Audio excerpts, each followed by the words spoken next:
10 दैवीय प्राणी। आइए जानते हैं कौन थे 10 दैवीय प्राणी।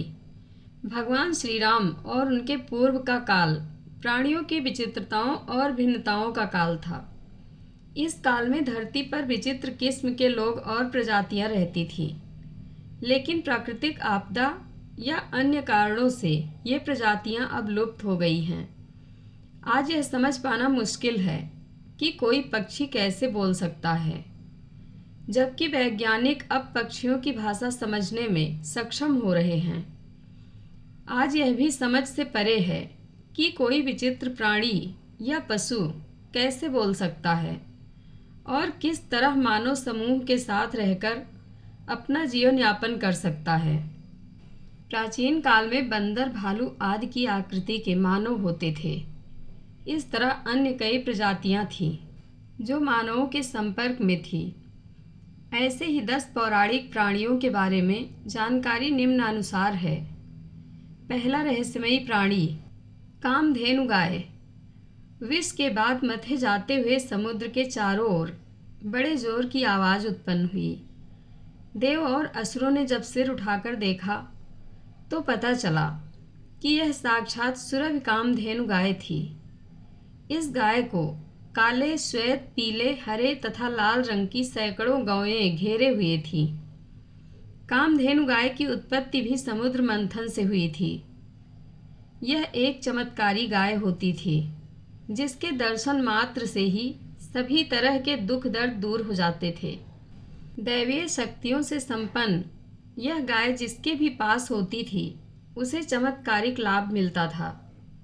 इस गाय का दूध अमृत के समान माना जाता था।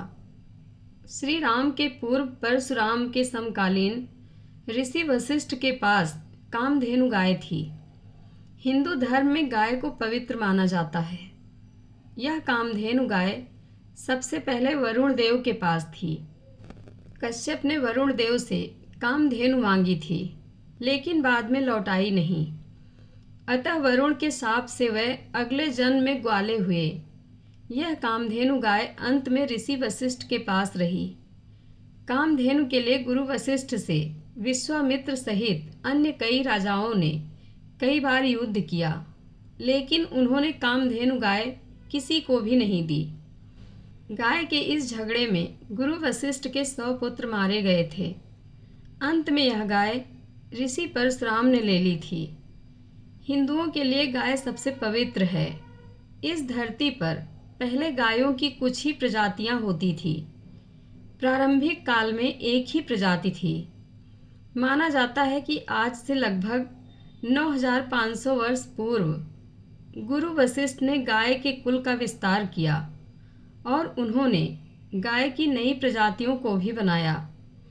तब गाय की 8 या 10 नस्लें ही थीं, जिनका नाम कामधेनु, कपिला, देवनी, नंदनी, भौमा आदि था। कहते हैं कि सभी गायों की पीठ पर सिर से लेकर पूंछ तक एक ऐसी नाड़ी होती है जिससे स्वर्ण का उत्पादन होता रहता है। उसमें भी काली गाय की नाड़ी को सूर्य केतु कहते हैं, जिस पर प्रतिदिन हाथ फेरने से हृदय रोग नहीं होता। भारत में आजकल गाय की प्रमुख 28 नस्लें पाई जाती हैं। गायों की यूं तो कई नस्लें भी होती हैं, लेकिन भारत में मुख्यतः साहीवाल, पंजाब, हरियाणा, दिल्ली, उत्तर प्रदेश, बिहार, गिर, दक्षिण कठियावाड़ा, थारपारकर, जोधपुर, जैसलमेर, कच्छ, करण फ्राई, राजस्थान आदि है। विदेशी नस्लों में जर्सी गाय सर्वाधिक लोकप्रिय है। यह गाय दूध भी अधिक देती है। गाय कई रंगों जैसे सफ़ेद, काली, लाल, बादामी तथा चितकबरी होती हैं। भारतीय गाय छोटी होती हैं, जबकि विदेशी गाय का शरीर थोड़ा भारी होता है। दूसरा रहस्यमयी प्राणी गरुड़। माना जाता है कि गिद्धों की एक ऐसी प्रजाति थी जो बुद्धिमान मानी जाती थी। भगवान विष्णु का वाहन है गरुड़। गरुड़ एक शक्तिशाली, चमत्कारिक और रहस्यमयी पक्षी था। प्रजापति कश्यप की पत्नी विनिता के 2 पुत्र हुए, गरुड़ और अरुण। गरुड़ जी विष्णु की शरण में चले गए और अरुण जी सूर्य के सारथी हुए। भगवान गरुड़ के नाम पर एक पुराण भी है जिसे गरुड़ पुराण कहते हैं। पुराणों में गरुड़ की शक्ति और महिमा का वर्णन मिलता है। जब रावण के पुत्र मेघनाथ ने श्री राम से युद्ध करते हुए श्री राम को नागपाश से बांध दिया था, तब देवर्षि नारद के कहने पर गिद्धराज गरुड़ ने नागपाश के समस्त नागों को खाकर श्री राम को नागपाश के बंधन से मुक्त कर दिया था। भगवान राम के इस तरह नागपाश में बंध जाने पर श्री राम के भगवान होने पर गरुड़ को संदेह हो गया था। गरुड़ का संदेह दूर करने के लिए देवर्षि नारद उन्हें ब्रह्मा जी के पास भेज देते हैं। ब्रह्मा जी उनको शंकर जी के पास भेज देते हैं। भगवान शंकर ने भी गरुड़ को उनका संदेह मिटाने के लिए काकभुसुंडी जी के नाम के एक कौवे के पास भेज दिया। अंत में काकभुसुंडी जी ने राम के चरित्र की पवित्र कथा सुनाकर गरुड़ के संदेह को दूर किया। लोमस ऋषि के शाप के चलते काकभुसुंडी कौवा बन गए थे। लोमस ऋषि ने शाप से मुक्त होने के लिए उन्हें राम मंत्र और इच्छा मृत्यु का वरदान दिया। कौवे के रूप में ही उन्होंने अपना संपूर्ण जीवन व्यतीत किया। वाल्मीकि से पहले ही काकभुसुंडी ने रामायण गिद्धराज गरुड़ को सुना दी थी। इससे पूर्व हनुमान जी ने संपूर्ण रामायण पाठ लिखकर समुद्र में फेंक दी थी।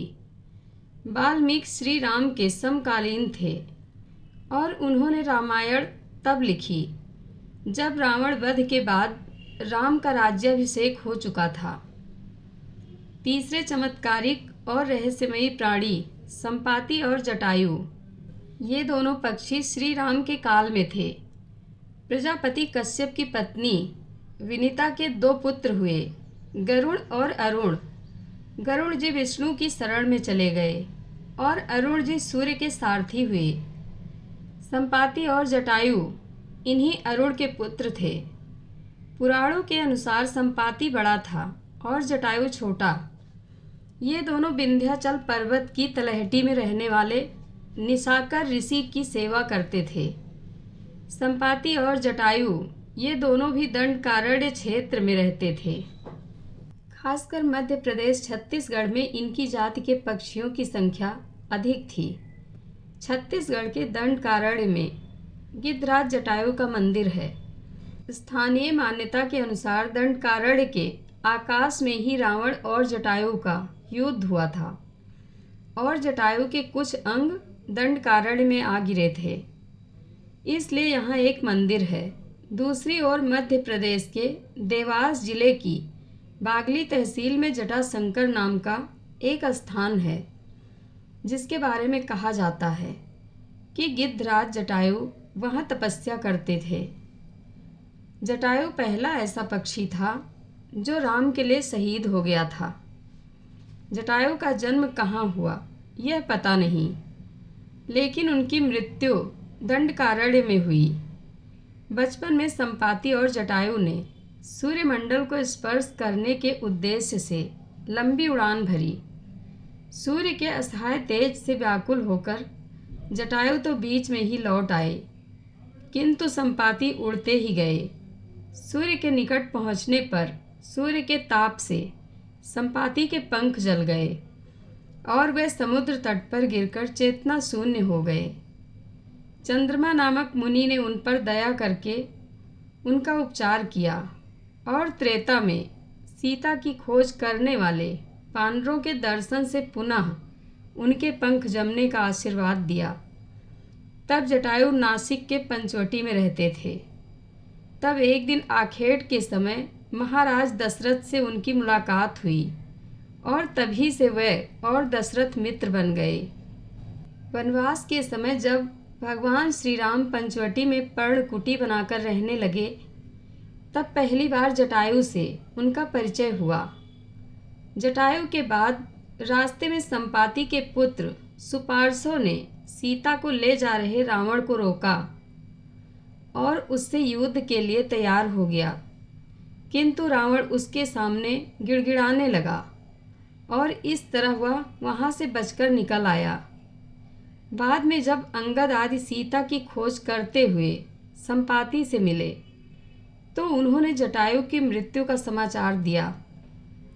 संपाति ने तब अंगद को रावण द्वारा सीता हरण की पुष्टि की और अपनी दूरदृष्टि से देखकर बताया कि वे अशोक वाटिका में सुरक्षित बैठी हैं। इस प्रकार राम कथा में अपनी महत्वपूर्ण भूमिका निभाने वाले गिद्ध बंधु संपाति और जटायु अमर हो गए। चौथा रहस्यमयी प्राणी उच्चैःश्रवा घोड़ा। घोड़े तो कई हुए, लेकिन श्वेत रंग का उच्चैःश्रवा घोड़ा सबसे तेज और उड़ने वाला घोड़ा माना जाता था। अब इनकी कोई भी प्रजाति धरती पर नहीं बची। यह इंद्र के पास था। उच्चैःश्रवा का पोषण अमृत से होता है। यह अश्वों का राजा है।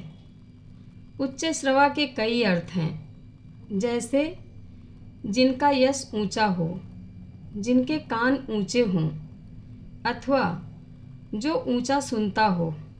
समुद्र मंथन के दौरान निकले उच्चैःश्रवा घोड़े को दैत्यराज बलि ने रख लिया था। पांचवा रहस्यमयी प्राणी ऐरावत हाथी। हाथी तो सभी अच्छे और सुंदर नजर आते हैं, लेकिन सफ़ेद हाथी को देखना अद्भुत है। ऐरावत सफ़ेद और हाथियों का राजा था। इरा का अर्थ जल है, अतः ऐरावत समुद्र से उत्पन्न हाथी को ऐरावत नाम दिया गया है। हालांकि इरावती का पुत्र होने के कारण ही उनको ऐरावत कहा गया है। यह हाथी देवताओं और असुरों द्वारा किए गए समुद्र मंथन के दौरान निकली 14 मूल्यवान वस्तुओं में से एक था। मंथन से प्राप्त रत्नों के बंटवारे के समय ऐरावत इंद्र को दे दिया गया था। 4 दांतों वाला सफ़ेद हाथी मिलना अब मुश्किल है। महाभारत भीष्म पर्व के 8वें अध्याय में भारतवर्ष के उत्तर के भूभाग को उत्तर कुरु के बदले ऐरावत कहा गया है। जैन साहित्य में भी यही नाम आया है। उत्तर का भूभाग अर्थात तिब्बत, मंगोलिया और रूस के साइबेरिया तक का हिस्सा। हालांकि उत्तर कुरु भूभाग उत्तरी ध्रुव के पास था। संभवतः इसी क्षेत्र में यह हाथी पाया जाता रहा होगा। छठा प्राणी शेषनाग। भारत में पाई जाने वाली नाग प्रजातियों और नाग के बारे में बहुत ज़्यादा विरोधाभास नहीं है। सभी कश्यप ऋषि की संतानें हैं। पुराणों के अनुसार कश्मीर में कश्यप ऋषि का राज था। आज भी कश्मीर में अनंतनाग, शेषनाग आदि नाम से स्थान है। शेषनाग ने भगवान विष्णु की सैया बनना स्वीकार किया था। ऋषि कश्यप का कुल कश्यप ऋषि की पत्नी कद्रु से उन्हें 8 पुत्र मिले, जिनके नाम क्रमशः इस प्रकार हैं। नंबर 1 अनंत अर्थात शेष, number 2 Vasuki, number 3 Takshak, number 4 Karkotak, number 5 पद्य, नंबर 6 महापद्य, नंबर 7 शंख और 8 कुलिक। कश्मीर का अनंतनाग इलाका अनंतनाग समुदायों का गढ़ था। उसी तरह कश्मीर के बहुत सारे अन्य इलाके भी दूसरे पुत्रों के अधीन थे। शेषनाग सारी सृष्टि के विनाश के पश्चात भी बचे रहते हैं, इसलिए इनका नाम शेष है। शेषनाग के 1000 मस्तक हैं और वे स्वर्ण पर्वत पर रहते हैं। वे नील वस्त्र धारण करते हैं। लक्ष्मण और बलराम को शेषनाग का ही अवतार माना जाता है। विष्णु की तरह शेषनाग के भी कई अवतार हैं। पुराणों में इन्हें सहस्र शीर्ष या 100 फन वाला कहा गया है। पौराणिक कथा के अनुसार कद्रु के बेटों में सबसे पराक्रमी शेषनाग थे, लेकिन वे अपनी माता और भाइयों के व्यवहार से रुष्ट रहते थे, क्योंकि उनका शरीर नाग के समान था। वे सभी को छोड़कर गंधमादन पर्वत पर तपस्या करने चले गए थे। उनकी इच्छा थी कि वे इस शरीर का त्याग कर दें। माँ भाइयों तथा सौतेले भाई अरुण और गरुड़ के प्रति द्वेष भाव ही उनकी सांसारिक विरक्ति का कारण था। उनकी तपस्या से प्रसन्न होकर ब्रह्मा ने उन्हें वरदान दिया कि उनकी बुद्धि सदैव धर्म में लगी रहे। साथ ही ब्रह्मा ने उन्हें आदेश दिया कि वह पृथ्वी को अपने फन पर संभाल कर धारण करें, जिससे कि वह हिलना बंद कर दे तथा स्थिर रहे। शेष नाग ने पृथ्वी के नीचे जाते ही नागों ने उनके छोटे भाई वासुकी का राज तिलक कर दिया था। 10 फन वाला सांप। सभी जीव जंतुओं में गाय के बाद सांप ही एक ऐसा जीव है जिसका हिंदू धर्म में ऊंचा स्थान है। सांप एक रहस्यमय प्राणी है। देश भर के गांवों में आज भी लोगों के शरीर में नाग देवता की सवारी आती है। भारत में नागों की पूजा के प्रचलन के पीछे कई रहस्य छिपे हुए हैं।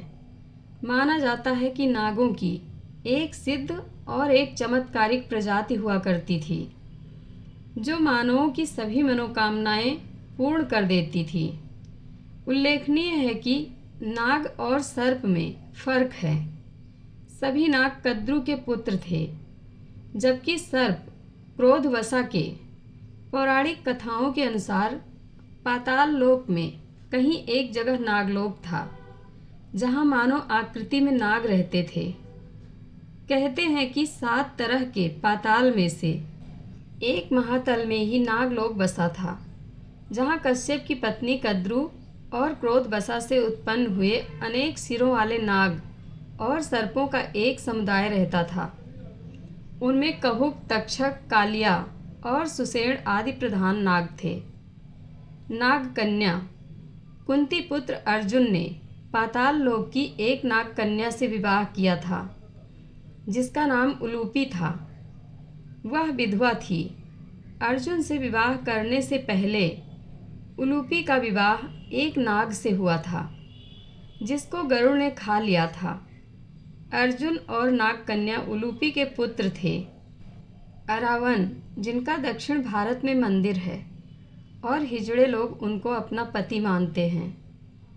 भीम के पुत्र घटोत्कच का विवाह भी एक नाग कन्या से ही हुआ था, जिनका नाम अहिलवती था और जिनका पुत्र वीर योद्धा बर्बरीक था। वर्तमान में इच्छाधारी नाग और नागिन की कहानियाँ प्रचलन में हैं। प्राचीन काल में नागों पर आधारित नाग प्रजाति के मानव कश्मीर में निवास करते थे। आज भी कश्मीर के बहुत से स्थानों के नाम नाग कुल के नामों पर ही आधारित है, जैसे अनंतनाग शहर, शेषनाग झील। बाद में ये सभी नाग कुल के लोग झारखंड और छत्तीसगढ़ में आकर बस गए थे, जो उस काल में दंडकारण्य कहलाता था। वर्तमान में 2 और 5 फन वाले नाग पाए जाते हैं, लेकिन 10 फनों के नागों की प्रजाति अब लुप्त हो गई है। उड़ने वाला और इच्छाधारी नाग। माना जाता है कि 100 वर्ष से ज़्यादा उम्र होने के बाद सर्प में उड़ने की शक्ति आ जाती है। सर्प कई प्रकार के होते हैं। मणिधारी, इच्छाधारी, उड़ने वाले, 1 फनी से लेकर 10 फनी तक के सांप, जिसे शेषनाग कहते हैं। नील मणिधारी सांप को सबसे उत्तम माना जाता है। इच्छाधारी नाग के बारे में कहा जाता है कि वह अपनी इच्छा से मानव, पशु या अन्य किसी भी जीव के समान रूप धारण कर सकता है। हालांकि वैज्ञानिक अब अपने शोध के आधार पर कहने लगे हैं कि सांप विश्व का सबसे रहस्यमयी प्राणी है और दक्षिण एशिया के वर्षा वनों में उड़ने वाले सांप पाए जाते हैं। उड़ने में सक्षम इन सांपों को प्रोसोपेलिया जाति से संबंधित माना जाता है। वैज्ञानिकों ने 2 और 5 फन वाले सांपों के होने की पुष्टि की है, लेकिन 10 फन वाले सांप अभी तक नहीं देखे गए हैं। 7वां प्राणी मत्स्य कन्या। मत्स्य कन्या अर्थात जल परी भारतीय रामायण के थाई व कंबोडिया संस्करणों में रावण की बेटी सुवर्णमछा सोने की जल परी का उल्लेख किया गया है। वह हनुमान का लंका तक सेतु बनाने का प्रयास विफल करने की कोशिश करती है, पर अंततः उनसे प्यार करने लगती है। भारतीय दंत कथाओं में भगवान विष्णु के मत्स्य अवतार का उल्लेख है, जिसके शरीर का ऊपरी भाग मानव व निचला भाग मछली का है। इसी तरह चीन, अरब और ग्रीक की लोक कथाओं में भी जलपरियों के सैकड़ों किस्से पढ़ने को मिलते हैं। 8वां प्राणी, वानर मानव। क्या हनुमान जी बंदर प्रजाति के थे? हनुमान का जन्म कपि नामक वानर जाति में हुआ था। नए शोधानुसार प्रभु श्री राम का जन्म 10 जनवरी 5114 ईस्वी पूर्व अयोध्या में हुआ था। श्री राम के जन्म के पूर्व हनुमान जी का जन्म हुआ था, अर्थात आज से लगभग 7129 वर्ष पूर्व हनुमान जी का जन्म हुआ था। शोधकर्ता कहते हैं कि आज से 9 लाख वर्ष पूर्व एक ऐसी विलक्षण वानर जाति भारतवर्ष में विद्यमान थी, जो आज से 15 से 12 हजार वर्ष पूर्व लुप्त होने लगी थी और अंततः लुप्त हो गई। इस जाति का नाम कपि था। हनुमान जी के संबंध में यह प्रश्न प्रायः सर्वत्र उठता है कि क्या हनुमान जी बंदर थे? इसके लिए कुछ लोग रामायण आदि ग्रंथों में लिखे हनुमान जी और उनके सजातीय बांधव सुग्रीव, अंगद आदि के नाम के साथ वानर, कपि, शाखामृग, प्लवंगम आदि विशेषण पढ़कर उनके बंदर प्रजाति का होने का उदाहरण देते हैं। वह यह भी कहते हैं कि उनकी पुच्छ, लंगोल, बाल्थी और लाम से लंका दहन का प्रत्यक्ष चमत्कार इसका प्रमाण है। यह भी कि उनकी सभी जगह सपुच्छ प्रतिमाएं देखकर उनके पशु या बंदर जैसा होना सिद्ध होता है। रामायण में वाल्मीकि जी ने जहाँ उन्हें विशिष्ट पंडित, राजनीति में धुरंधर और वीर शिरोमणि प्रकट किया है, वहीं उनको लोमेश और पुच्छधारी भी शतशः प्रमाणों में व्यक्त किया है। दरअसल आज से 9 लाख वर्ष पूर्व मानवों की एक ऐसी जाति थी जो मुख और पूंछ से वानर समान नजर आती थी, लेकिन उस जाति की बुद्धिमत्ता और शक्ति मानवों से कहीं ज़्यादा थी। भारत में तो दुर्भाग्यवश विनष्ट हो गई, परंतु बाली द्वीप में अब भी पूंछधारी जंगली मनुष्यों का अस्तित्व विद्यमान, जिनकी पूंछ प्रायः 6 इंच के लगभग अवशिष्ट रह गई है। ये सभी पुरातत्ववेत्ता अनुसंधायक एक मत से स्वीकार करते हैं कि पुराकालीन बहुत से प्राणियों की नस्ल अब सर्वथा समाप्त हो चुकी है। 9वां रहस्यमयी प्राणी, रीछ मानव। रामायण काल में रीछनुमा मानव भी होते थे। जाम्बवंत जी इसका उदाहरण है। जाम्बवंत भी देवकुल से थे। भालू या रीछ उर्सीडे परिवार का एक स्तनधारी जानवर है। हालांकि इसकी अब सिर्फ 8 प्रजातियां ही शेष बची हैं। संस्कृत में भालू को रीछ कहते हैं, जिससे रीछ शब्द उत्पन्न हुआ है। निश्चित ही अब जाम्बवंत की जात लुप्त हो गई है। हालांकि यह शोध का विषय है। जाम्बवंत को आज रीछ की संज्ञा दी जाती है, लेकिन वह एक राजा होने के साथ साथ इंजीनियर भी थे। समुद्र के तटों पर वह एक मचान को निर्मित करने की तकनीक जानते थे, जहां यंत्र लगातार समुद्री मार्गों और पदार्थों का ज्ञान प्राप्त किया जा सकता था। मान्यता है कि उन्होंने एक ऐसे यंत्र का निर्माण किया था जो सभी तरह के विषैले परमाणुओं को निगल जाता था। रावण ने इस सभी रीछों के राज्य को अपने अधीन कर लिया था। जाम्बवंत ने युद्ध में राम की सहायता की थी और उन्होंने ही हनुमान जी को उनकी शक्ति का स्मरण कराया था। जब युद्ध में राम लक्ष्मण मेघनाद के ब्रह्मास्त्र से घायल हो गए थे, तब किसी को भी उस संकट से बाहर निकालने का उपाय नहीं सूझ रहा था।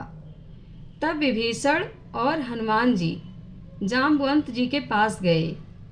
तब उन्होंने हनुमान जी से हिमालय जाकर ऋषभ और कैलाश नामक पर्वत से संजीवनी नामक औषधि लाने को कहा था। माना जाता है कि रीछ या भालू इन्हीं के वंशज हैं। जाम्बुवंत की उम्र बहुत लंबी थी। 5000 वर्ष बाद उन्होंने श्री कृष्ण के साथ एक गुफा में स्यवंतक मणि के लिए युद्ध किया था। भारत में जम्मू कश्मीर में जाम्बुवंत गुफा मंदिर है। जाम्बुवंत की बेटी के साथ कृष्ण ने विवाह किया था। अब सवाल उठता है कि क्या इंसानों के समान कोई पशु हो सकता है? जैसे रीछ प्रजाति, रामायण में जाम्बुवंत को एक रीछ मानव की तरह दर्शाया गया है। वैज्ञानिकों के अनुसार यह अर्सिडी कुल का मांसाहारी स्तनी झबरे बालों वाला बड़ा जानवर है। यह लगभग पूरी दुनिया में कई प्रजातियों में पाया जाता है। मुख्यतया इनकी 5 प्रजातियां हैं: काला, श्वेत, ध्रुवीय, भूरा और स्थूल भालू। अमेरिका और रसिया में आज भी भालू मानव के किस्से प्रचलित हैं। वैज्ञानिक मानते हैं कि कभी इस तरह की प्रजाति जरूर अस्तित्व में रही होगी। कुछ वैज्ञानिक मानते हैं कि भूरे रंग का एक विशेष प्रकार का भालू है जिसे नेपाल में येती कहते हैं।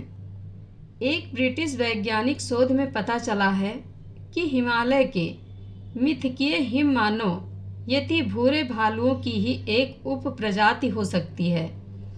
ऑक्सफोर्ड विश्वविद्यालय के प्रोफेसर ब्रायन स्काइस द्वारा किए गए बालों के डीएनए परीक्षणों से पता चला है कि ये ध्रुवीय भालुओं से काफ़ी कुछ मिलते जुलते हैं। उच्च हिमालयी क्षेत्रों में भूरे भालुओं की उप प्रजातियाँ हो सकती हैं। संस्कृत में भालू को ऋछ कहते हैं।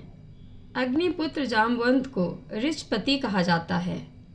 यह ऋछ बिगड़कर रीछ हो गया, जिसका अर्थ होता है भालू।